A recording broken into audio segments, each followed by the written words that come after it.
అత్యాధునిక labs, international collaborations, advanced placements. మీ dream career ని రీచ్ అవ్వడానికి మీ best choice Godavari global university. నమస్తే, welcome to another episode of రామోయిజం.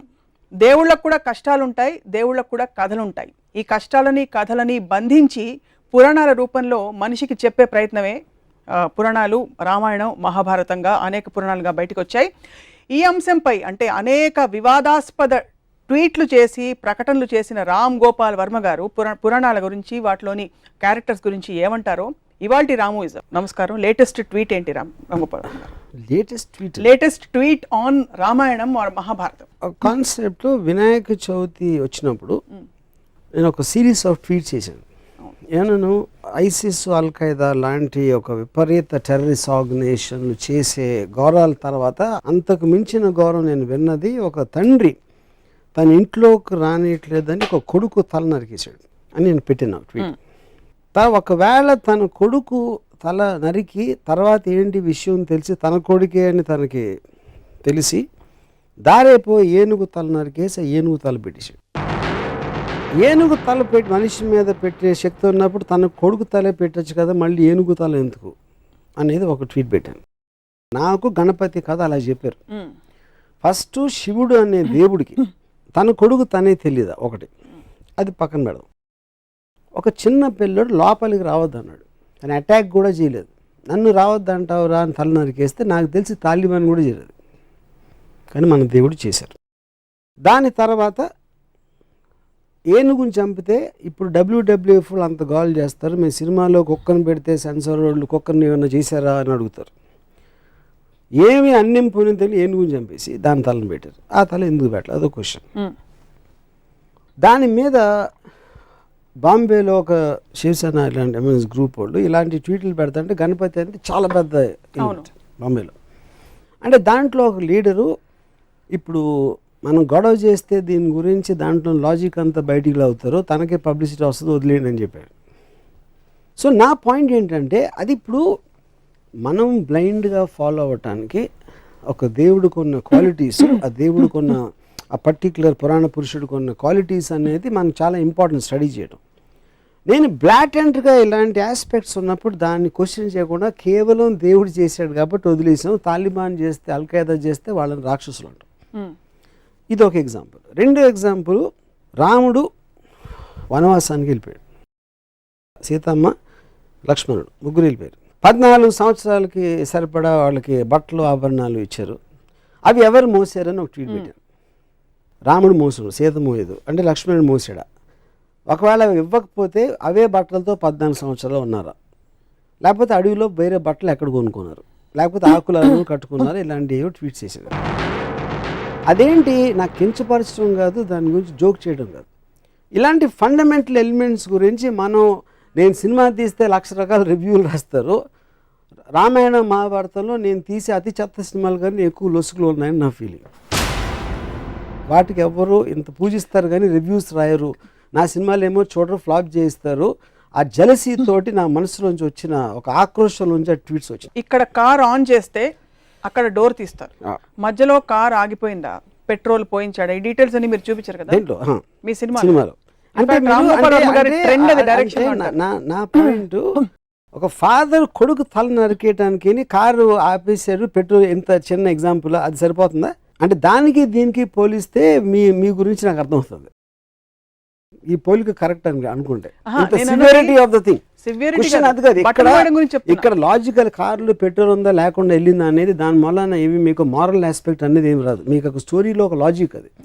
ఇక్కడ it is destroying the fundamentals of God. That is okay.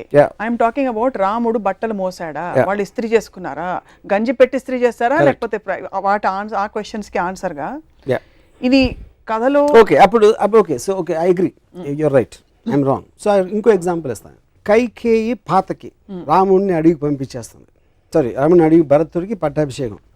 Kaikeyi ఎందుకు చేసింది? రాముడు కన్నా తన కొడుకు అంటే ఎక్కువ ఇష్టం భరతుడు, తన భద్రుడికే రావాలని ప్రతి తల్లికి ఉంటుంది. మాట ఇచ్చింది ఎవరు? దశరథుడు. నువ్వు ఏం చేస్తే అది చేస్తాను. ఎందుకు? ఆ పర్టిక్యులర్ టైంలో ఎమోషన్లో ఏదో ఒక టైంలో తను ఇచ్చాడు మాట. ఆ మాట ఇప్పుడు నాకు చేయాలని. రాముడే కావాలి, రాముడే ఎందుకు కావాలని నాకు బ్రాహ్మణులు ఎక్కడ లేదు. ప్రజలకి ఏం చేస్తే రాముడే కావాలన్నాడు నాకు ఇంతవరకు అర్థం కాలేదు. ఓకే, రాముడు మంచోడు, take it for granted, author Valmiki చెప్పాడు కాబట్టి నేను తీసుకుంటున్నాను. నెక్స్ట్ కట్ ఏంటి, ఒక రాజు, ఒక దశరథుడికి అయోధ్య రాజుగా ప్రజల పట్ల ఎక్కువ రెస్పాన్సిబిలిటీ ఉందా, పాతకైన కైకేయికి ఇచ్చిన మాట ఎక్కువ రెస్పాన్సిబిలిటీ ఉందా?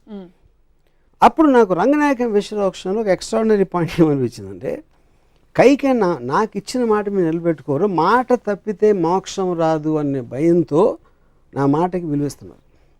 మోక్షం రాకపోతే స్వర్గప్రాప్తి రాదు, స్వర్గప్రాప్తి రాకపోతే రంభ ఉరుసులు దొరకరు. అది మెయిన్ పాయింట్ అక్కడ. ఒకవేళ తన పర్సనల్ హ్యాపీనెస్ మోక్షం రావాలి, స్వర్గం అలా నాది వచ్చేస్తే అయోధ్య ఏమైపోయినా నాకు పర్లేదంటే, అప్పుడు మనకు ఉన్న పొలిటికల్ లీడర్స్ స్విస్ బ్యాంక్లో నా డబ్బు ఉంటే చాలు, దేశం ఏమైపోయినా పర్లేదంటే దానికి దీనికి ఏంటి అసలు difference? Absolute no difference. So ఇది మోర్ రిలవెంట్ పాయింట్. ఇందాక ఇచ్చిన బట్టల పాయింట్ పక్కన పెట్టి ఈ పాయింట్ పెడుతున్నాయి ఇప్పుడు. ఇవన్నీ సింబాలిక్గా ఎందుకు చూడరు మీరు? ఏంటి సింబాలిక్? ఫేస్ వాల్యూ తీసుకోకుండా. ఫేస్ వాల్యూ ఎట్లా తీసుకుంటాం? దేవుడిని కూడా ఫేస్ వాల్యూ తీసుకుంటే ఇప్పుడు సినిమాలని ఒక కేవలం వినోదం కోసం ఒక వారం వచ్చి 2వ వారం వెళ్ళిపోయి సినిమాకి మీరు అంత సీరియస్గా తీసుకుని దాన్ని విశ్లేషిస్తూ ఉంటే, మొత్తం మారల్ వాల్యూస్ నిలబెట్టే పురాణాలని ఇష్యూలు సీరియస్గా తీసుకుంటే ఎట్లా ఉంటుంది? సో తత్ఫలితంగా పురాణాలు కేవలం తలాతోకలేని ఇంట్రెస్టింగ్ కథలు ఆప్షనే అదా, లేకపోతే పురాణాలు సమాజ విరుద్ధంగా జరిగే అనేక అంశాలని మనం జస్టిఫై చేస్తున్నాం కాబట్టి పురాణాల్లోనే ఎక్కువ క్రైమ్స్ జరుగుతాయి. మన మామూలు మీరు రేపు పొద్దున ఈనాడు లేకపోతే టీవీ ఇలాంటి టీవీల్లో చూసే కన్నా ఎక్కువ క్రైమ్స్ నాకు తెలిసి పురాణాలు జరుగుతాయి. అబ్సల్యూట్లీ లేనిది. అది ఉండాలా ఉండకూడదా క్వశ్చన్ కాదు, పాయింట్ అది కాదు. మన అంత పూజ నుంచి అంటే అది మన మెంటల్ స్టేట్ని రిఫ్లెక్ట్ చేస్తుంది. పురాణాన్ని సీరియస్గా తీసుకునేవాళ్ళు అది యాక్చువల్లీ అతని మెంటల్ స్టేట్ రిఫ్లెక్షన్ అది. యూనో, సో దాని మీద నేను అబ్జర్వేషన్ చెప్తున్నాను అంతే. రంగనాయకమ్మ గారి విశ్లేషణల ప్రభావమా ఇది? మీరు నేరుగా చదివి రంగనాయకమ్మ విశ్లేషణ క్వశ్చన్, రంగనాయకమ్మ ఒక థాట్, ఐన్ ర్యాండ్ అనేది ఒక థాట్. వాళ్ళు ఇచ్చినట్టు తీసుకోకుండా దాన్ని ప్రశ్నించి దాని గురించి ఆలోచించి చేసిన ఒక విశ్లేషణ, ఒక ఆబ్జెక్టివిస్టిక్ అండర్స్టాండింగ్. మొత్తం ప్రపంచంలో ఎవరిదైనా వెళ్ళేది మీరు ఇచ్చింది తీసుకోకుండా దాని వెనకాల ఉంది, ముందే ఉంది, దాని రీజన్స్ ఏంటి అనేది తెలుసుకుని చేయడం అనేది ప్రోగ్రెస్కి అవసరం. సో ఓవరాల్గా ఈ క్యారెక్టర్స్, ఈ ఎపిసోడ్స్ ఏవైతే మనం ప్రస్తుత సమాజంలో అర్థం చేసుకోలేనివి, ఫర్ ఎగ్జాంపుల్ బిగమి, 2 భార్యలు ఉండే దేవుళ్ళు కావచ్చు, వీటన్నిటి వల్ల ఈ పురాణాలు చదవకూడదు అంటారా మీరు? లేకపోతే చదివినా ప్రశ్నించండి అని అడుగుతున్నారు కదా. ఇప్పుడు దానికి ఒక గాడ్లీనెస్ ఇవ్వటం కరెక్ట్ కాదన్న. లుక్అప్ చేసి ఇలాగా ఒక గౌరవంతో చూడటం. మీరు ఏదో ఒక ఫోక్లోర్ కథలాగా విన్నారా, లేకపోతే చందమామలో కథ వచ్చిందా అనేది వేరు. మీకు మారల్ సింబల్స్ కింద ఉన్న పురాణ పురుషులు వెనకాల కథలు ఇవా అన్నప్పుడు ఏ మారల్ దాంట్లోంచి తీసుకుంటారు? ఉదాహరణకి అది రాముడు మంచివాడు, ఎక్కువ ఎందుకు మంచివాడు ఎంతవరకు అర్థం కాదు. రాముడు ఇప్పుడు శూర్పణఖ అని ఒక స్త్రీ, తను కోరి వచ్చింది, ముక్కు కోసేది. అది అంటే అందవికారం అంటే అంతకుముందు అందంగా ఉండాలి కదా, ముక్కు కోస్తే ఏమవుతుంది? లేకపోతే అంతకుముందే అందవికారంగా ఉంటే ముక్కు కోసిన మాత్రం మళ్ళీ ఇంకా పెరగదు వికారం. సో మనం ఈవ్టీజ్ చేస్తున్నాం, ఒక అమ్మాయిని ఇలా అంటున్నాం అంటే మన సమాజంలో ఇప్పుడు ప్రాస్టిట్యూట్స్ని కూడా లా ప్రకారం గౌరవంగా చూడాలి, మనం కించపరిచి చూడకూడదు. ఎందుకంటే వాళ్ళు ఎందుకు అయ్యారో ఆ కారణాలు ఏదో రకరకాలు ఉంటాయి. సో ఒక స్త్రీని తన కంటి ముందు ముక్కు కోస్తా ఉంటే చూస్తే అది మంచి బెలడ్ ఏంటి? దాంట్లో ముందు రాగానే కోసేలేదు, ఫస్ట్ ఏం చేసింది చెప్పండి. వెళ్ళమన్నాడు. అప్పుడు ఇప్పుడు ఒక అమ్మాయి వచ్చిందండి నా దగ్గరికి, నేను కలవనన్నాను, మళ్ళీ వచ్చింది కలనంటే ముక్కు కోసేస్తే ఊరుకుంటారా? ఇప్పుడు మీకు చట్టపరంగా అది కాదు, ఎథికల్ అంటున్నా. మీ చట్టం పక్కన పెట్టండి, ఎథికల్గా కేవలం ఒక హ్యూమన్ యాంగిల్లో ఒక అమ్మాయిలో వస్తే ముక్కు కోసేస్తారా అంటున్నా. మీరు చెప్పండి. నేను కోయను, ఎవ్వరూ కోయరు. మీరు రాముడు తప్ప నాకు తెలిసి, రాముడు ఆర్డర్ మీద లక్ష్మణుడు తప్పితే ఎవ్వరూ కోయరు. తాలిబాన్కి వస్తారు కాబట్టి రాముడు మరి తాలిబాన్ లా అది కాదు నేను అడుగుతున్నా, అదే క్వశ్చన్ నేను అడుగుతున్నా. నేను పెట్టిన ట్వీట్స్లో కూడా ఈ రెండిటికి నాకు సిమిలారిటీస్ కనిపిస్తున్నాయి, నాకు అర్థం కావట్లేదని పెట్టినాను. పురాణం గురించి మాట్లాడుతున్నాం కాబట్టి నా మోస్ట్ స్ట్రాంగెస్ట్ అబ్జర్వేషన్ నేను ఒక 5 minutes చెప్తున్నాను. తిరుపతిలో బాలాజీ ఎట్లా వచ్చాడు? అసలు బాలాజీ అనే దేవుడు పూజ చేస్తున్నారు. ఎవరు ఒక ఋషులు 14,000 సంవత్సరాల నుంచి పూజ చేస్తూ ఉంటే బ్రహ్మదేవుడికి పవర్ ఎక్కువైపోతుందని నారద మహర్షిని దాన్ని బ్రేక్ చేయడానికి పంపించాడు. నారద మహర్షి వచ్చి యాగఫలం ఎవరికి ఇస్తారు అంటే వాళ్ళు ఆలోచనలో పడ్డారు. అంటే 14,000 ఏళ్ళ నుంచి తపస్సు చేస్తా యాగఫలం ఎవరికి వాళ్ళు ఆలోచించలేదు. సరే అది పక్కన పెడదాం. సరే కనుక్కోవడానికి ఎవరు బ్రహ్మ విష్ణు మహేశ్వర్లో ఎవరు దీనికి అర్హులు అని భృగు మహర్షిని పంపించారు. భృగు మహర్షి ఫస్ట్ బ్రహ్మ దగ్గరికి వెళ్తే బ్రహ్మ సరస్వతి వేణు వాయిస్తున్నారు ఏదో అవుతుంది అక్కడ బిజీ అని పంపించారు. అక్కడి నుంచి కట్ చేస్తే శివుడు వస్తే శివుడు పార్వతి బిజీగా ఉన్నారు, అవి డాన్స్ చేస్తున్నారు ఏదో అని అక్కడి నుంచి పంపించారు. నెక్స్ట్ విష్ణువు దగ్గర అక్కడ అదే పరిస్థితి. అప్పటికి భృగుకి కోపం వచ్చి లోపలికి వెళ్ళి అదే సర్పతల్పం ఏదో ఆ తల్పం మీద తన్ని వెళ్ళిపోతా ఉంటే విష్ణువు వచ్చి కాళ్ళ మీద పడి కాళ్ళు పట్టుకుని ఆ కోపానికి కారణమైన ఒక కన్ను ఏదో ఉంది అరికాళ్ళు ఉంటే దాన్ని నలిపేశాడు. తన్నిని వెళ్ళి కాళ్ళు పట్టుకోవడానికి కోపంతో లక్ష్మి వెళ్ళిపోయింది. స్వర్గం బోసిపోయేసరికి వచ్చి విష్ణువుని ప్రాధేయపడ్డాం, ఏంటి లక్ష్మి లేకపోతే స్వర్గంలో ఇది లేదు అది లేదు అని. అప్పుడు ఈయన ఎతకడానికి వెళ్ళాడు విష్ణు. వెళ్ళి ఎతికి ఎక్కడ దొరకలేదు. అలిసిపోయి ఒక చోట పడుకుంటే పైన ఒక పాముల పొట్ట ఏదో కట్టేసి చేమలు కుట్టేసి. అప్పుడు ఆ టైంలో అక్కడ విదురుడు రాక్షసుడి పేరు మర్చిపోయిన వాడేవారు. ద పాయింట్ ఈజ్ ఒక ఆవులు కాపరి ఒక ఆవు వెళ్ళి ఆ పర్టిక్యులర్ పాముల పొట్టలో పాలేస్తుంది. సో సాయంత్రం పూట ఇంటికి వచ్చేసరికి ఒక్క ఆవు పాలు ఇవ్వట్లేదని ఆకాశరాజు భార్య రాణి ఏంటి ఆవు పాలు ఇవ్వట్లేదు అని ఎంక్వైరీ పెట్టి ఆడేమో పిలిచి అడిగితే నెక్స్ట్ డే ఆడ ఆవు మీద కన్నేసి ఉంచితే ఆవు వెళ్ళి పాలు పెట్టని చూశాడు. ఆవును కొట్టడానికి వస్తే ఆవును రక్షించడానికి విష్ణువు బయటకు వస్తే తన తల మీద తగిలింది దెబ్బ, ఆ కర్ర దెబ్బ. అవును. ఆ రక్తం చూసి పారిపోయి ఆకాశరాజు చెప్పాడు. ఆకాశరాజు వచ్చి ఏంటంటే ఆకాశరాజుని చూడగానే నువ్వు 7 జన్మలు పిశాచం అయిపోతావని శాపం ఇచ్చాడు విష్ణు. అదేంటి నేనేం చేశాను ఇప్పుడు చూడటానికి వచ్చి నాకు శాపం ఏంటంటే నువ్వు చెప్పింది కరెక్టే కానీ శాపం వెనక్కి తీసుకోలేను, అందుకని 7 జన్మలు పిశాచిగా మళ్ళీ తర్వాత దేవత అయిపోతామని ఒక అమెండ్మెంట్ ఇచ్చాడు విష్ణు. అక్కడి నుంచి వెళ్తా ఉంటే ఒక చోట ఒక అమ్మాయి కలిసి అమ్మాయి పద్మావతి తనతో ప్రేమలో పడి ఫాదర్ డబ్బులు అడిగితే డబ్బులు లేవు కనుక కుబేరుడి నుంచి అప్పు తీసుకుని పెళ్ళి కూర్చుంటే ఇది విషయం నాదురుకు తెలిసి ఎక్కడో తప్పు చేసుకుని లక్ష్మి దగ్గరికి వెళ్ళి ఆయన మళ్ళీ పెళ్లి చేసుకుంటున్నాడని చెప్తే లక్ష్మిని తీసుకొచ్చేసి లక్ష్మిని చూసి గిల్ట్ తోటి విష్ణు రాయిపోయి ఆ దుఃఖంతో పద్మావతి రాయిపోయి తను కూడా ఫీల్ తను రాయిపోయింది. ఇది బాలాజీ స్టోరీ, ఇది నేను చెప్పట్లేదు, బాలాజీ టెంపుల్లో కొని చదువుకున్న పుస్తకంలో ఉన్న స్టోరీ. ఓకే, ఇప్పుడు నా పాయింట్ ఏంటంటే ఒకటి విష్ణు వెళ్ళి కాలు పట్టుకున్నాడు ఏదో చదపటానికి, అది లక్ష్మికి ఎందుకు చెప్పకూడదు అసలు? అందులో ఏంటి సీక్రెట్గా దాయాల్సిన అవసరం ఉంది. సో వెళ్ళిపోయింది.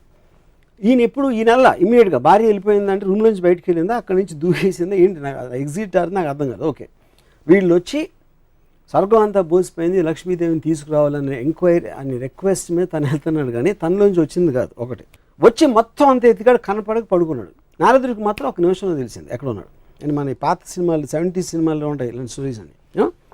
సో ఇందులో ఏ విధంగా కూడా తను చేసిందంటూ ఆకాశరాజు అడిగిన దానికి ఆకాశరాజు వస్తే 7 జన్మలు శాపం అవటం ఏంటి అసలు మీనింగ్ ఏంటది?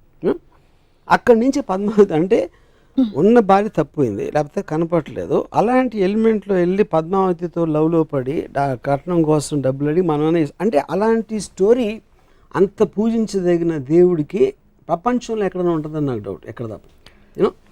సో నేనేమంటున్నాను, ఒక రోల్ మోడల్ గాంధీ గారు ఇలా చేశారు. ఆయన మొత్తం ఇంట్లో అంతా వదిలేసి ఆయన పూర్ పీపుల్కి లేదు కాబట్టి ఆయన ఒక ధోతి ఏదో కట్టుకుని పైన ఏమీ లేకుండా ఆయన చేశారు.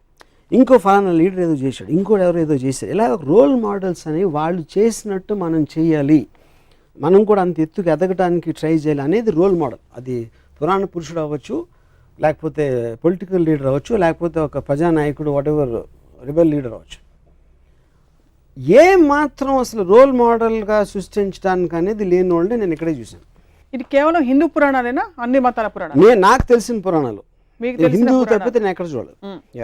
సో రామాయణం మహాభారతం రెండిట్లో మీ దృష్టిలో ఏది ఎక్కువ అబ్జెక్షనబుల్ అంటారు లేక ఎక్కువ కాన్ఫ్లిక్ట్? నాకు మహాభారతం అనేది నన్ను పూజించమని నాకు ఎప్పుడు చెప్పలే. Ramayanam is different. రామాయణం అనేది ఒక దేవుడు, రామాయణం బాలాజీ గణపతి అది డిఫరెంట్. మహాభారతం అనేది ఒక కథలాగా వచ్చింది. కౌరవులు పాండవులు కజిన్స్ వాళ్ళు పొలిటికల్ ఆస్పెక్ట్స్ వాళ్ళు కొట్టుకుంటున్నారు. ఒక శ్రీకృష్ణుడు అనే క్యారెక్టరు ఇంకో పాల నుంచి ఇక్కడికి వచ్చాడు కాబట్టి ఒక దైవత్వం అనేదానికి ఒక చిన్న ఎలిమెంట్ ఉంది. Otherwise it's normal story. నాకు అది భగవద్గీత అవన్నీ కూడా కాదు. భగవద్గీత మీకు కనిపించదు అందులో? భగవద్గీత ఉంది కానీ పాయింట్ ఈజ్ భగవద్గీత అనేది నేను అసలు చదవలేదు.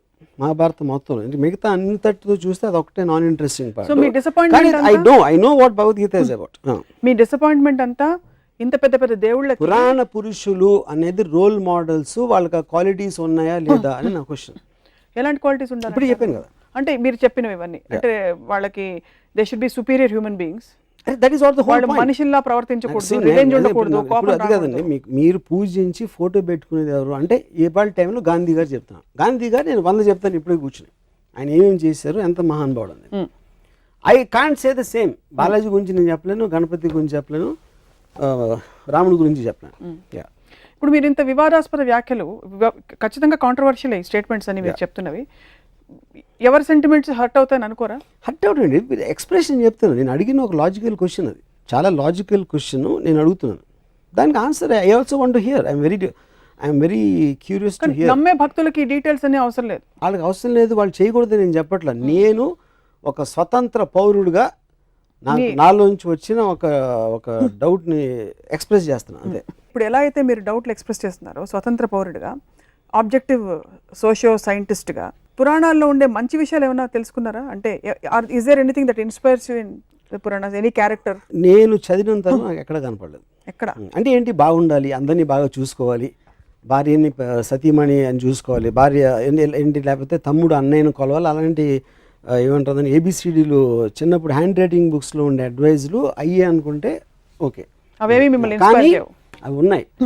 కానీ ఏదైతే ప్రిన్సిపల్ క్యారెక్టర్స్ పురాణంలో వాళ్ళు ఎవరు దాన్ని పాటించరు. మనకి చెప్పే నీతులు పురాణ పురుషుల్లో అత్యంత పెద్దవాళ్ళని మనం అనుకుని ఎవ్వరూ అవి పాటించరు. ఇప్పుడే మీకు ఎగ్జాంపుల్స్ చెప్పాను. పురాణ పురుషుల్లో ఉదాహరణకి పురాణాల్లో ఇంటెన్షన్, ఒరిజినల్ ఇంటెన్షన్, రాముడు లాంటి ఒక మహోన్నతమైన మానవ రూపంలో ఉండే దేవుడు ఇంకో పరస్త్రీకి వేసి కన్నెత్తి చూడు, అందుకే రాముడు అంతటి నిజాయితీ ఉండే వ్యక్తి, అంటే కమిట్మెంట్ ఉండే వ్యక్తి అని చెప్తారు. అలాగే సీతమ్మ వారు ఆవిడ వెళ్ళి అశోకవనంలో కూర్చున్న సమయంలో రావణాసురుడు అంతటి ఘోరమైన రాక్షసుడు కూడా, 10 తలకాయల రాక్షసుడు కూడా పరస్త్రీ కదా అని అడ్వాంటేజ్ తీసుకోలేదు. ఆవిడ అశోకవనంలో అక్కడ పెట్టాడు కానీ ఆవిడని. So there lot of good things to talk about. ఇప్పుడు చెప్తాను. ఇప్పుడు విష్ణు అనే ఒక దేవుడు డబల్ రోల్లో రాముడు కృష్ణుడుగా వచ్చాడు. రాముడేమో ఏకపతివ్రతుడు, కృష్ణుడేమో 1000 మంది గోపికలతో ఉంటాడు. సో అప్పుడు ఎవరిని తీసుకోవాలి నేను? ఇదొక కృష్ణుడు కాదా? ఇదొక యుగం, అదొక యుగం. యుగం కాదు, యుగం యుగాలు ఎందుకు? యుగాలు మారినా మీకు నీతులు ఎట్లా మారుతాయి? ఎందుకంటే ఫోకల్ పాయింట్ మారుతుంది, మీరు పర్స్పెక్టివ్. అంటే అప్పుడు రాముడు ముందా కృష్ణుడు ముందా? రాముడి ముందు. రాముడి ముందు. అప్పుడు కృష్ణుడికి 1000 వస్తే ఇప్పుడు 1,00,000 అవ్వాలిగా. ఇంకొక అవతారం వస్తే వస్తుందేమో. అది కాదు, మీ రోల్ మోడల్ అప్పుడు మనం ఫాలో అవ్వాలి. రాముడు రోల్ మోడల్ ఎందుకు ఏకపత్నివతుడు, మనం కూడా ఒకే అమ్మాయితో ఉండాలి రోల్ మోడల్. అవును, శ్రీకృష్ణుడు దాన్ని బ్రేక్ చేశాడు మీరు చెప్పిన లా ప్రకారం. ఇంకో యుగంలో అది వర్తించదు, అందుకని 1000 మంది గోపికలను తీసుకున్నాడు. అప్పుడు నేను రోల్ మోడల్, నాకు కృష్ణుడాడు.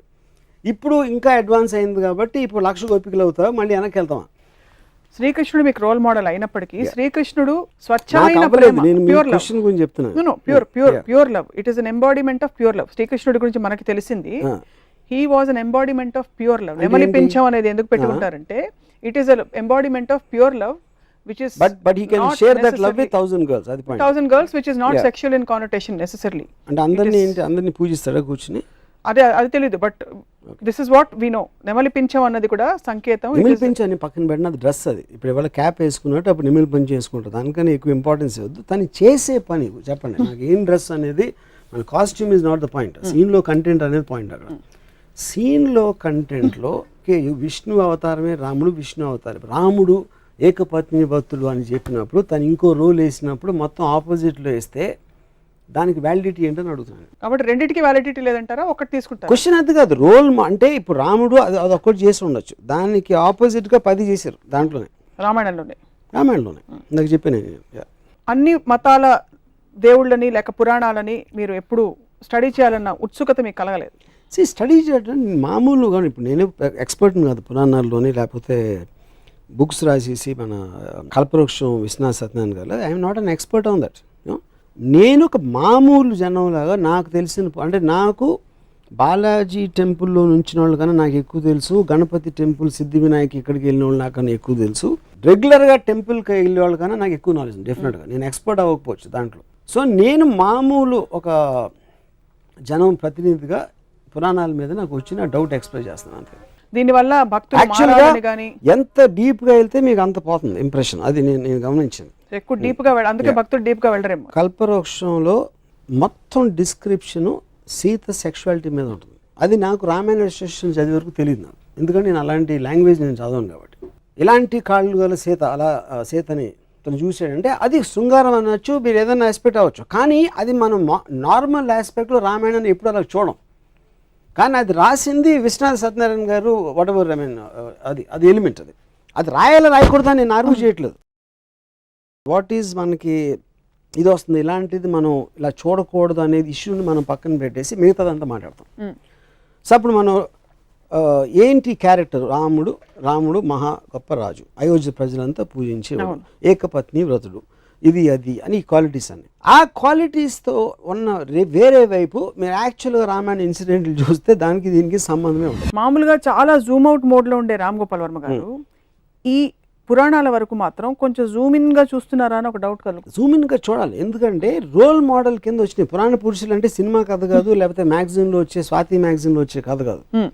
టోటల్గా మనం ఎవరిని ఫాలో అవ్వాలి, ఒక బెటర్మెంట్ ఆఫ్ ద సొసైటీ కానీ క్రియేట్ చేసిన రోల్ మోడల్స్ ఇలాంటి దేవుళ్ళు అందరూ. సో వాళ్ళు చేసే యాక్షన్స్ చాలా సునిశ్చితంగా పరిశీలి, I mean you have to observe it. You can't be objective and zoom out there.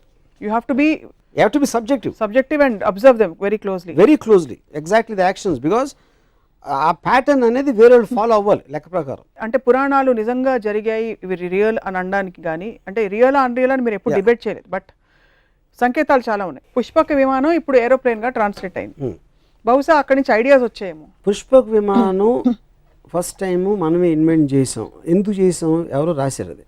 అంటే అసలు ప్లేన్ అంటే ఏంటో తెలియని ఒక ప్రపంచంలో మన పురాణాల్లో పుష్పక విమానం వచ్చి మనం ఎయిర్ ఇండియా దగ్గర ఆగిపోయాం, which is suppose to be the worst aircraft in the world according to aviation industry world బ్రాడ్లో.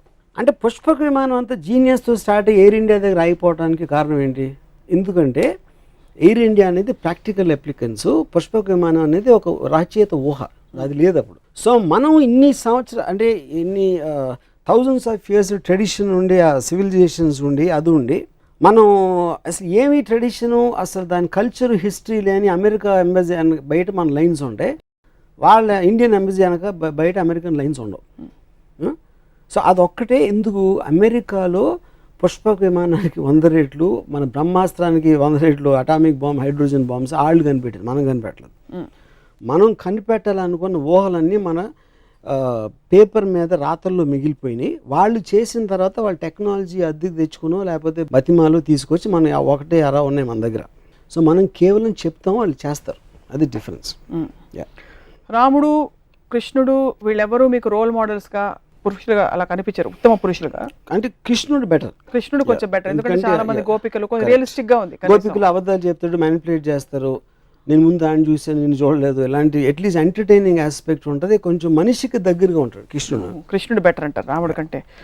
బుద్ధుడి గురించి మీ అభిప్రాయం ఏంటి? మీలాగా అంటే బేసిక్గా చాలా బలమైన అభిప్రాయాలు ఉన్న వ్యక్తి, ఐ డోంట్ వాంట్ దిస్ వ్యవస్థ, ఐఎమ్ లీవింగ్ అని వెళ్ళిపోయి. ఇప్పుడు బుద్ధుడు నా పాయింట్, ఇప్పుడు Dzire is the root cause of sorrow అనేది బేసిక్ 1-line ఫిలాసఫీ బుద్ధిజం, అంటే most important the fundamental point అది. నేను దానికి ఎగ్జాక్ట్ ఆపోజిట్. డిజైర్ అనేది లేకపోతే బతకడమే అసలు అనవసరం. మీరు బుద్ధుడికి పార్షియల్ గా ఉండి జూమ్ అవుట్ చేస్తారు. జూమ్ అవుట్ చేయట్లేదు. ఎందుకు ఆయన వైఫ్ వదిలేసాడు, he said I don't want the system, I don't want his attachments. నేను first time talking about philosophy. తర్వాత తను ఏం చేశాడని నాకు పెద్ద అవగాహన లేదు బుద్ధుడు అంతకుముందు ఏం చేశాడు అనేది. Dzire is the root cause of sorrow, అంటే కోరిక ఉంటే కోరిక తీరినప్పుడు మనకి సారోస్ వస్తాయి, కోరిక వదిలే అని చెప్పాడు. కోరిక లేకపోతే బతకటమే అనవసరం అనేది నా philosophy. So I am the exact opposite of Buddha. Yeah. But he had a major contribution bringing in peace, message of peace. అవ్వన్నీ మీకు కనిపించవా? I really don't know about that. So ఇప్పుడు మీరు ఈ సమకాలీన పరిస్థితుల్లో ఒక అవతార పురుషుడు, పురాణ పురుషుడు మీరు సినిమా తీయమంటే ఎవరు మీరు తీస్తారు? శకుని. I think కృష్ణుడు I think is far better example. ఎందుకంటే ఎలిమెంట్స్ ఆఫ్ శకుని ఉన్నాయి కృష్ణుడు దగ్గర, కానీ కృష్ణుడు తెలియదు ఆ విలన్ ఉంది అంటే కొంచెం నాకు, అంటే ఆబ్వియస్లీ మనందరికీ కూడా కృష్ణుడు ఎన్టీఆర్ గారి నుంచి వస్తుంది కాబట్టి నాకు చాలా స్ట్రాంగ్ ఇంప్రెషన్ ఏంటి, ఎవరు ఏమి చెప్తున్నా భీముడు కోపం వస్తూ ఉంటుంది, దుర్యోధనుడు కోపం వస్తూ ఉంటుంది, ఈయన ఒక చిన్న నవ్వుతో, అది యాక్చువల్గా దేవుడు నా దృష్టిలో. ఎందుకంటే అబ్సల్యూట్లీ ఈజ్ అన్ఎమోషనల్ అబౌట్ ఎవ్రీథింగ్. శ్రీకృష్ణుడు నేను ఎప్పుడు కోపంగా చూడలేదు. శ్రీకృష్ణుడు నరికేద్దాం చంపేద్దాం, యుద్ధంలో ఆపేసి ఒక భగవద్గీత అనే ఒక చిన్న క్లాసు అర్జునుడికి ఇవ్వడం, I like that is actual only దేవుడు నాకు తెలిసినంత అబ్జర్వేషన్. మీకు ఒకవేళ బ్రహ్మ, విష్ణు, శివుడు ముగ్గురుతో అపాయింట్మెంట్ ఉంది, కానీ మీరు ice cream 16th part shoot చేస్తూ బిజీగా ఉన్నారు కాబట్టి ఒకళ్ళకే టైం ఇవ్వగలుగుతారు, ఎవరికి ఇస్తారు? అంటే ఇప్పుడు విష్ణు ఇస్ నాకు it's a complex thing, because ఆయన ఎత్తిన అవతారాల్లో నాకు ఎవరు కరెక్ట్ అనేది నాకు తెలియదు. So I don't want take that chance. Brahma అనేది నేను ఎప్పుడు దేవుడిగా చూడలేదు, ఎందుకంటే ఎవరు పూజించరు. బ్రహ్మకు సృష్టించడం కాకుండా వీణ వినటం తప్పిస్తే తను ఇంకేం చేస్తాడో నాకు తెలియదు. అట్లీస్ట్ నాకు ఆ నాలెడ్జ్ లేదు. శివుడు ఐ లైక్ బికాజ్ నాకు getup kind of A power, force అనేది అది ఆస్పెక్ట్. సో వాళ్ళ ముగ్గురే తీసుకుని వాళ్ళు వేసిన అవతారాలు కొంచెం పక్కన పెడితే ఐ థింక్ శివ. కాంట్రాడిక్ట్ అవుతున్నారు కాబట్టి ఐ హ్యావ్ టు ఆస్క్. ఇప్పుడు ఫర్ ఎగ్జాంపుల్ దేవుడు గురించి మాట్లాడుతున్న మన ప్రీవియస్ ఎపిసోడ్లో బ్రహ్మ తప్ప వేరే దేవుడు లేరని చెప్పారు. క్రియేటర్ నేను చెప్పింది, facilitator is different from creator. మీరు చెప్పారు బ్రహ్మ అని, ఈ క్రియేట్ చేసినోడు బ్రహ్మ అంటే ఓకే, నాకు బ్రహ్మ అని పిలవండి, దేవుడు అని పిలవండి, సప్న అని పిలవండి, నాకు ఏమి డిఫరెన్స్ లేదు దాంట్లో. సో ఇప్పుడు క్రియేటర్ అనే దానికి తనకి క్రియేట్ చేసిన తర్వాత నాకు తెలిసి ఏం చేయట్లేదు కాబట్టి నేను మాట్లాడడానికి ఏం లేదు అక్కడ. తర్వాత శివుడు అల్ఖైదా కంటే ఘోరంగా సొంత కొడుకు తలకాయ నరికేశాడు అన్నారు. కరెక్ట్. బట్ శివుడే కలుస్తారు వెళ్ళి, ఎందుకంటే టెర్రరిస్ట్ ని క్రిమినల్స్ కలవడం నాకు చాలా ఇష్టం కాబట్టి మీకు శివుడు ఆ ఆస్పెక్ట్ నచ్చిందండి. ఓకే. విష్ణు మాత్రం కొంచెం కన్ఫ్యూజ్డ్ అబౌట్. బట్ ఇప్పుడు కృష్ణుడు సెపరేట్ గా తీసుకుంటే నేను కృష్ణుడిని కలుస్తాను. ఇప్పుడు పరిస్థితుల్లో మీకు పురాణాలు అంత ఇంట్రెస్ట్ కాబట్టి అల్టిమేట్ ఆఫ్ మాస్కులైన్ ఎనర్జీ శివుడు, ultimate of feminine energy Adishakti అని చెప్తుంటారు. ఇప్పుడు సినిమాల్లో సెన్సిబిలిటీస్ మరి మెట్రోసెక్షువల్ అని, అంటే ఆడవాళ్ళు మగవాళ్ళగా కనిపించడం, మగవాళ్ళు ఆడవాళ్ళగా కనిపించడం ఇలా వస్తుంది. ఏమన్నా ప్రాబ్లం ఉందంటారా దీనివల్ల? బికాస్ మీరు ప్యూర్ ఫార్మ్స్లో ఇష్టపడతారని from what we know of you. అంటే first of all I never saw them as ultimate in masculine or feminine. అదే ఒక ఆర్టిస్ట్ ఇంటర్ప్రిటేషన్ ఆఫ్ దట్. అంతే అంట. ఇంకా ఇదేంటంటే heterosexual whatever you're talking about, I think it's advancement. మనిషి అనేవాడు creativity అంత ఉంటుంది కాబట్టి కుదురుగా కూర్చోడు కాబట్టి ప్రతి దాంట్లో he will want look for advancements and creative aspects.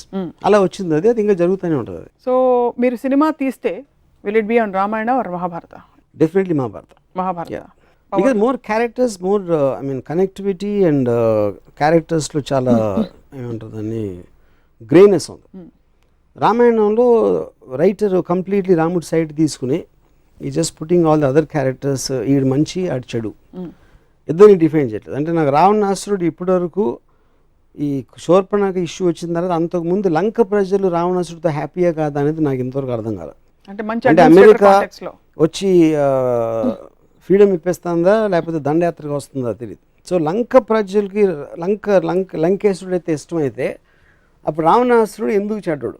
కేవలం సీతను ఎత్తుకుపోయినందుక చెల్లెల కోసం, లేకపోతే ఇంకేమైనా చేశాడా తన ప్రజలు కానీ వేరే దేశాలు కానీ అనే క్లారిటీ నాకు, అలాంటి క్లారిటీ లేని చాలా ఉన్నాయి రామాయణంలో నాకు.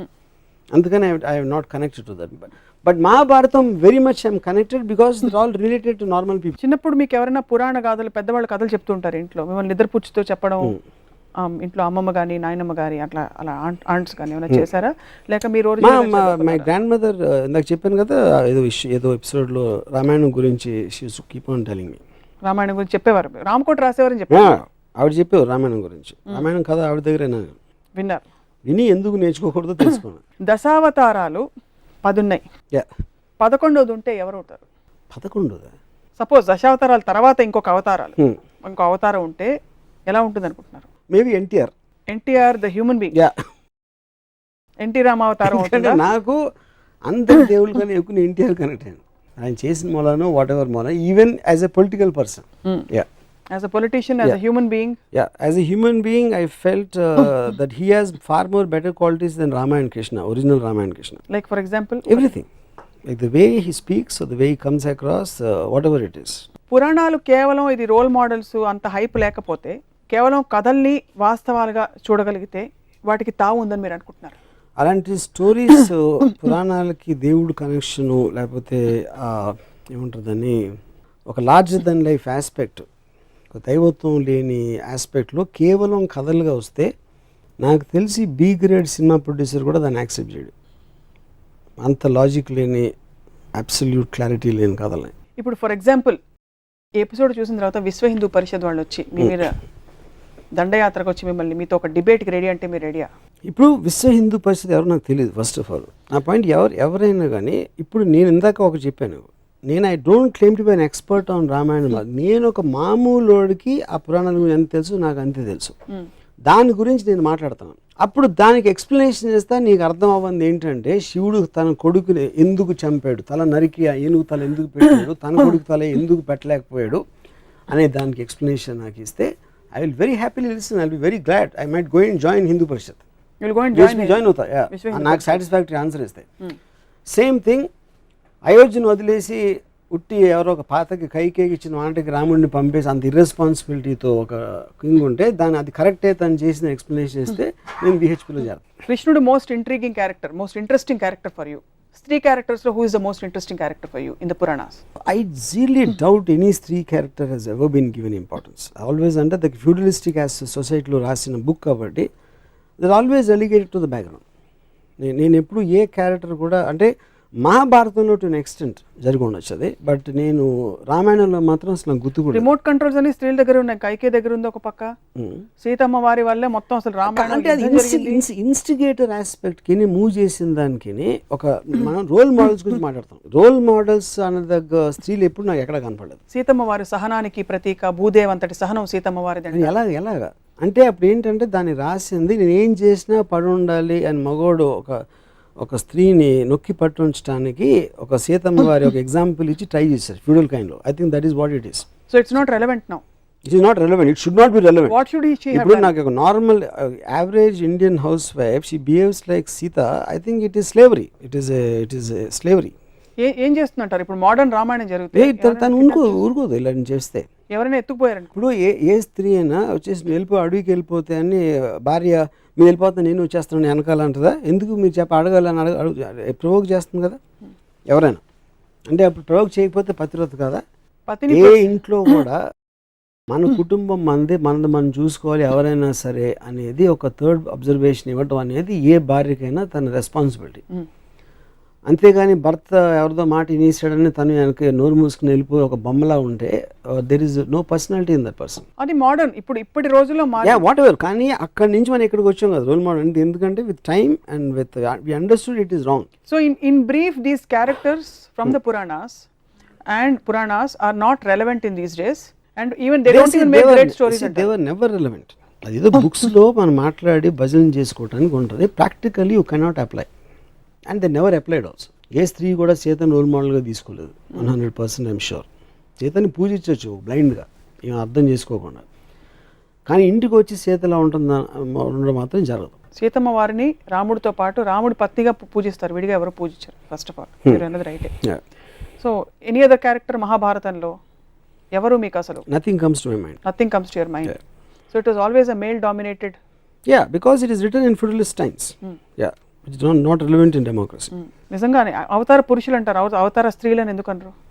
అది point. So what would you like to tell our viewers Varma గారు అబౌట్ ఇప్పుడు ఇంత డిస్కషన్ అంటే ఇది డైరెక్ట్లీ కనెక్టెడ్ టు లైఫ్ కాదు. This is all related again to God or anything super aspect. So I don't think the answer will be very different. నా point ఏంటంటే మీకు చదివారు, మీకు ఆనందం వస్తుంది, మంచి మ్యూజిక్ పీస్ అన్నారు, దాంట్లో ఏమైనా అర్థం చేసుకోవాల్సిన అవసరం లేదు. ఆ తర్వాత రాములు వారు ఇలా వెళ్ళారు, రాములు వారు భద్రాచలం వెళ్ళారు అని వినటానికి మీకు బాగుంటే దట్ ఈస్ యువర్ కాల్. మీ ఎలాంటి మ్యూజిక్ ఇష్టం, ఎలాంటి కథ ఇష్టం అనేది మీ సెన్సిబిలిటీ, మీ ఎక్స్పోజర్, మీ ఐక్యూ లెవెల్ అలాంటి రకరకాల ఆటల మీద ఆధారపడి ఉంటుంది. కానీ పాయింట్ ఏంటంటే మీరు పూజించే ఒక గ్రంథం, మీరు పూజించే పురాణ పురుషులు అసలు నిజంగా ఆ పూజలకి అర్హుల అనేది క్వశ్చన్ చేసుకుంటాం అనేది ప్రోగ్రెషన్కి సింబల్. అది ఒకటి నేను చెప్పేది. ప్రోగ్రెషన్ అన్నారు కాబట్టి ఈ క్వశ్చన్ అడుగుతున్నాను. అప్పట్లోనే పురాణాల్లో progressive thoughts, for example homosexuality లాంటి కొన్ని బలమైన ఇప్పుడు ఇంకా వివాదాస్పదం అవుతున్న కొన్ని అంశాలు అప్పుడే ప్రస్తావించారు. అప్పుడు ప్రోగ్రెసివ్ టైమ్స్ కాదంటారు. అయితే ఇప్పుడు అది ప్రస్తావించి తర్వాత వెనక్కి ఎందుకు వచ్చామన్న, పుష్పక విమానం కట్టేసి ఎయిర్ ఇండియాకి వచ్చి అప్పుడు అది చెప్పి ఇప్పుడు కూడా సెక్షువల్ రిప్రెషన్ పెట్టి అప్పుడు అక్కడ ఏదో మనం టెలిస్కోప్ దిక్సూచి ఉంది అని చెప్పి ఇటలీ అమెరికా కనిపెట్టిన 40 సంవత్సరాలకి మన దేశానికి వచ్చి అక్కడ కనిపెట్టి అక్కడ ఎందుకు ఆపేసి, ఎందుకంటే మనం కనిపెట్టలే. ఇది అదేమీ లేదు, అది ఎవరో రాసుకున్నారు. ఆ పర్టికులర్ రాసిన అతను తనకి గే ఫీలింగ్స్ ఉంటే తను రాసేసి ఉంటాడు. But that doesn't mean it is representative of the society. ఆ పర్టికులర్ సొసైటీకి రిప్రజెంటేటివ్ అని అనుకోదు. అప్పట్లో ఇద్దరు వైఫ్స్ ని లేకపోతే అలాంటి పరిస్థితులని నలుగురు భార్యల్ని హ్యాండిల్ చేసే కెపాసిటీ క్యారెక్టర్స్కి ఉండేది. కానీ ఇప్పటి రోజుల్లో అది అన్వయించుకునే ప్రయత్నం చేస్తే సొసైటీ కేయోటిక్ అయిపోతుంది కనుక it is those aspects are not applicable except to see how beautifully in spite of all these things they coexisted అని కొంతమంది విజ్ఞులు చెప్తూ ఉంటారు. బేసిక్లీ అప్పట్లో ఎక్కువ ఉండేది. హ్యారమ్స్ అనేది వందల ఆడవాళ్ళు మెయింటైన్ చేసేది పురాణాల్లో ఉండేది. In any religion including the kings 1940 ముందు ఉన్న ఇండియన్ కింగ్స్ కూడా they use to maintain a lot. So the point of complete అమ్మాయి ఆడవాళ్ళకి ఫ్రీడమ్ ఇవ్వకుండా ఇష్టం వచ్చినట్టు బతికే ఆస్పెక్ట్ అనేది ఫ్యూడలిజంలో ఉంటుంది. And all Puranas are connected feudalism. ఎందుకంటే రాముడు వాళ్ళందరూ రాజులు, మహారాజుల కాలంలో జరిగిన స్టోరీ అది. అవును. సో ఆ ఆస్పెక్ట్లో మీరు ఇందాక చెప్పిన దానికి రెలవెన్స్ ఉండదు. అది ఇప్పుడు దాంట్లో ఏంటి, మీరు ఒక లిబరల్ సోషల్ ఒక కాంప్లెక్స్ ఆస్పెక్ట్ ఆఫ్ డెమోక్రసీ సొసైటీలో ఉన్నప్పుడు ఇద్దరు భార్యలకి మల్టిపుల్ వైఫ్స్కి ఫ్యూడలిస్ట్ కాలంలో ఉండేదానికి ఫండమెంటల్ తేడా ఉంది. ఎందుకంటే అక్కడ రిప్రెషన్ ఎక్కువ ఉంటుంది. ఇప్పుడు రిప్రెషన్ ఉండడానికి ఛాన్స్ లేదు. ఎందుకంటే ఒక అమ్మాయికి తన భర్త నచ్చకపోతే she can walk out, she can ask the help of the law or society or she can stand on our own feet. అంత ఫ్రీడమ్ వచ్చినప్పుడు పురాణాలు హ్యావ్ నో రిలవెన్స్. ఒక చిన్న క్వశ్చన్ నేను మిమ్మల్ని అడుగుతాను, మీరు అడుగుతున్నారు కాబట్టి చాలా ప్రశ్నలు పురాణాల గురించి. I would like to ask you, గుళ్ళు కట్టించినప్పుడు కూడా రాముడు అవతారం, కృష్ణుడు అవతారం, నరసింహ అవతారాన్ని కూడా కట్టించారు గుడి. పరశురామ అవతారానికి లేదు. ఫస్ట్ వచ్చిన మత్స్య, కూర్మ, వరాహ అవతారాలు ఉన్నాయి. వాళ్ళ గుళ్ళు ఎందుకు లేవంటారు? ఇప్పుడు గుళ్ళు కట్టడం అనేది బేసిక్గా అంటే ఆల్వేస్ మనకు ఒక హ్యూమన్ బీయింగ్ ఆస్పెక్ట్ ఉండదు దాంట్లో. ఏదో చేస్తారు అని అప్పుడు. ఎందుకంటే చేపని ఏం చేసినా చేప ఈదుతుంది, ఈదటం కన్నా ఇంకేం చేస్తుందో తెలియదు మనకి. వరాహం అంటే ఇప్పుడు నేను లోకలైజ్ లాంగ్వేజ్లో పందు ఏదో వడవర్ ఐ మీన్. సో ఒక యానిమల్ ఆస్పెక్ట్, ఒక చేప, ఒక స్నేకు, సర్పావతి ఇవన్నీ కూడా you don't know where else to take it. కానీ అంటే మన కార్టూన్స్ లాగా ఒక హ్యూమన్ ఆస్పెక్ట్ ఇచ్చేస్తే కార్టూన్కి మీ కనెక్టివిటీ ఎక్కువ ఉంటుంది. సో హ్యూమన్ అవతారాలన్నీ కూడా శ్రీకృష్ణుడు అవతారానికి మత్స్య అవతారం చేప, శ్రీకృష్ణుడు అంటే మనిషి. అప్పుడు ఎలా ఉంటాడు, ఏం చేశాడు, తను పొద్దున్న లేచి ఎవరికి పుట్టాడు, ఎలా పెరిగాడు, బాల్యం, తర్వాత ఏం చేశాడు, ఇవన్నీ ఉంటాయి. కాబట్టి మీకు కనెక్టివిటీ అనేది జరుగుతుంది ఎక్కువ, which is the reason why human shapes అనేది ఇంపార్టెంట్ అక్కడ. సో హ్యూమన్ షేప్స్ లేని అవతారాలకు అందుకే గుళ్ళు లేవు. That's the main issue. మీకు చాలా భయంకరమైన నాలెడ్జ్ ఉంది పురాణాల మీద. ఉంది కాబట్టి ఈరోజు మీ అభిప్రాయాన్ని మాతో పంచుకున్నారు. టీవీ ఛానల్ తరఫున, బహుశా మీ తరఫున కూడా ఇది ఎవరిని నొప్పించడానికి ఉద్దేశించిన కార్యక్రమం కానే కాదు. కేవలం ప్రజాస్వామ్యంలో స్వేచ్ఛగా మీరు వ్యక్తపరిచే, రామ్ గోపాల్ వర్మ గారు వ్యక్తపరిచే కొన్ని అభిప్రాయాలు, ప్రశ్నలు, బహుశా ఎవరికైనా సమాధానాలు ఉంటే గనక తప్పకుండా మమ్మల్ని మీరు కాంటాక్ట్ చేయవచ్చును. వర్మ గారికి మేము ఈ సమాధానాలు తెలియపరుస్తాం. ఏమంటారు రాము గారు? Of course I will love it. నేను మీరు చెప్పింది అదే, నేను నొప్పించడానికి నా ఇంటెన్షన్ కాదు. కానీ మీరు బిలీవ్ చేస్తుంది, మీరు ఎప్పుడన్నా ఆలోచించారా? నేను ఆలోచించిన దానికి నాకు సమాధానం లేదు. మీ దగ్గర సమాధానం ఉంటే I will be very happy to hear. And మీరు అప్పుడు వేసిన క్వశ్చన్స్కి నేను ఆన్సర్ చెప్పడానికి ఇక్కడ ఉంటాను. So closing on a positive note, ఒక అవతార పురుషుడు, ఒక ఎగ్జాంపులరీ హ్యూమన్ బీయింగ్ని మనం రోల్ మోడల్గా పెట్టుకుని ఒక సొసైటీకి ఒక గైడెన్స్ అవుతుందంటే మీరు ఎవరిని సజెస్ట్ చేస్తారు? అది ఇంపాసిబుల్, జరగదు. ఎందుకంటే ఏ మనిషి కూడా ఒక దేవుడి లెవెల్కి వెళ్ళాడు. దానికి కారణం ఏంటంటే మనిషికి జెలసీ అనేది ఇన్హెరెంట్ బై నేచర్. సో ఒక టైంలో మనం చాలా టైం అయిపోయింది కాబట్టి మనం గాంధీ గారు మహాత్ముడు అంటాం. కానీ గాంధీ గారు ఉన్న టైంలో ఆయనకు చాలా పొజిషన్ ఉంటారు, రకరకాల క్రిటిసిజం ఉండేది. సో ఇప్పుడు ఇవాళ రోజున సేమ్ గాంధీ క్వాలిటీస్తో ఉన్న ఒక మనిషి వస్తే, ఒకవేళ ఇవాళ మన పూజ్యని బాపూజీ అంటున్నాం, టీవీ 9లో వికట కవిలో వేస్తారు ఫస్ట్.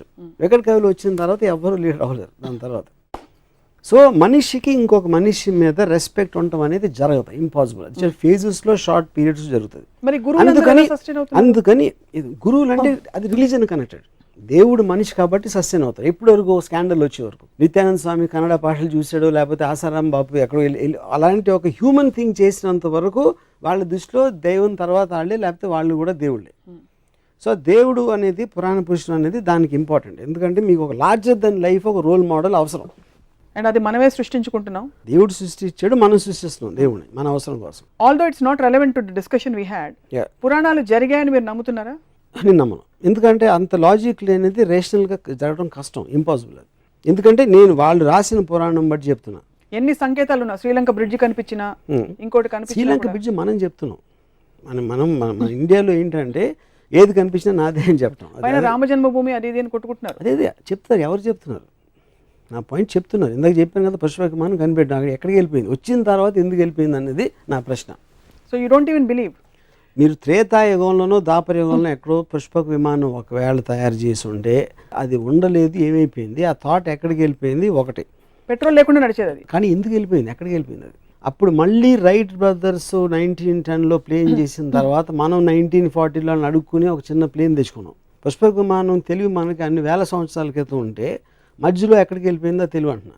కల్కి అవతారం అయిపోయిందంటారా, ఉందంటారా, ఇంకా వెయిట్ చేస్తారా మీరేమన్నా? అంటే నేను కల్కి వచ్చే టైంకి నేను అసలు అవతల గురించి పట్టించుకోవడం మానేశాను. So I don't have any knowledge about that. బహుశా చెప్పలేము, మన మధ్యలో ఎక్కడైనా మన మనుషుల్లో దాగి ఉన్నాం. ఉండొచ్చు, ఉండొచ్చు, నేనే అవ్వచ్చు, మీరే అవ్వచ్చు. అవతార పురుషుడు రామ్ గోపాల్ వర్మ గారు. పురాణాలు నిజంగా అసలు క్షీరసాగర మథనంలాగా నా బ్రెయిన్ అంతా మదించబడినట్టు నేనే కాదు ప్రేక్షకులు కూడా చాలా మంది ఫీల్ అవుతూ ఉండొచ్చు. ఎందుకంటే ఆలోచించవలసిన విషయాలు చాలా ఉన్నాయి. But will come back to you with some answers. Thank you very much, I will love it. పెద్దలతో మాట్లాడి వారి సమాధానాల్ని మీ దాకా చేరవేస్తాం. వాటికి మీరు కౌంటర్ క్వశ్చన్స్ ఏమైనా ఉంటే చెప్పండి వీలైతే అతి త్వరలో. Thank you very much Varma గారు, పురాణాల గురించి మాట్లాడేందుకు. ఇది అవతార పురుషుడు రామ్ గోపాల్ వర్మ గారితో పురాణాలపై ఆయన వ్యాఖ్యానం. మరొక రసవత్తర అంశంపై ఇలాగే రామోయిజం కొనసాగుతుంది. Stay tuned.